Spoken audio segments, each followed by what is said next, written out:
Welcome back to the channel today. So what we have up on the list is an Eco Diesel and it has an EGR circuit performance code. I'll show you what we found on this one, and that's another thing that the Eco Diesels have that I absolutely hate.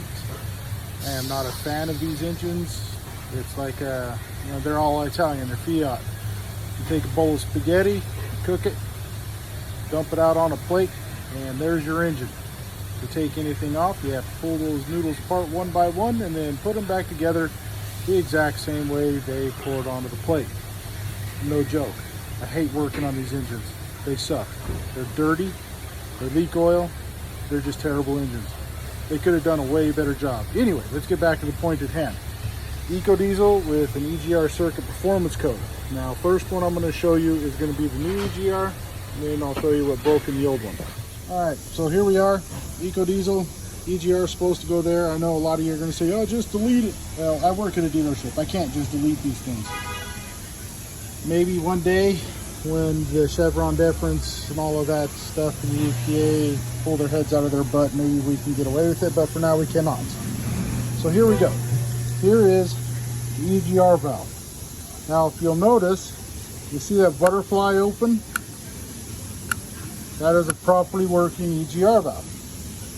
Now, or EGR divert valve, sorry, excuse me. And then here's the one that broke.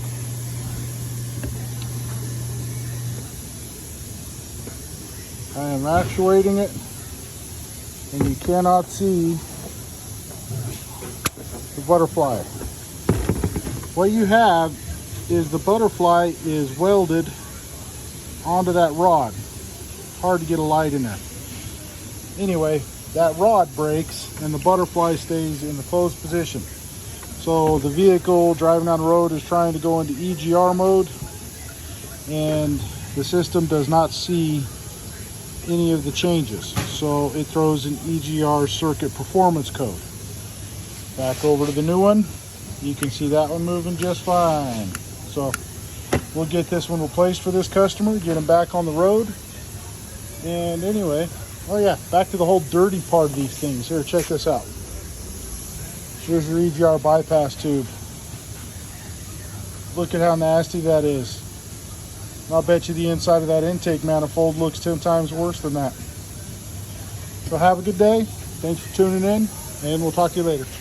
All right, so I just wanted to add to this EGR thing. I can never say that deleting your vehicle is wrong. I've done it, I'm guilty of it. But for legal terms, we have to say, don't delete your emissions control devices.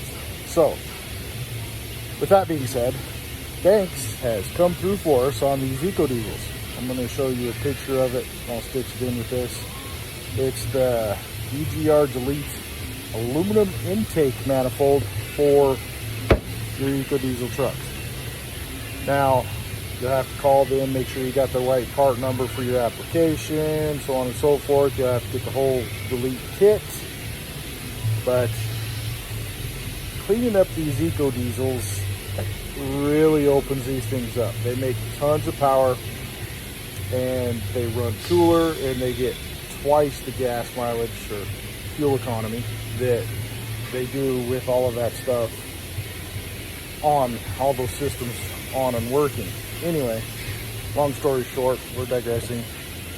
If you are going to delete your Eco Diesel, make sure that you're using quality parts, make sure that you're using quality tunes, and don't push it.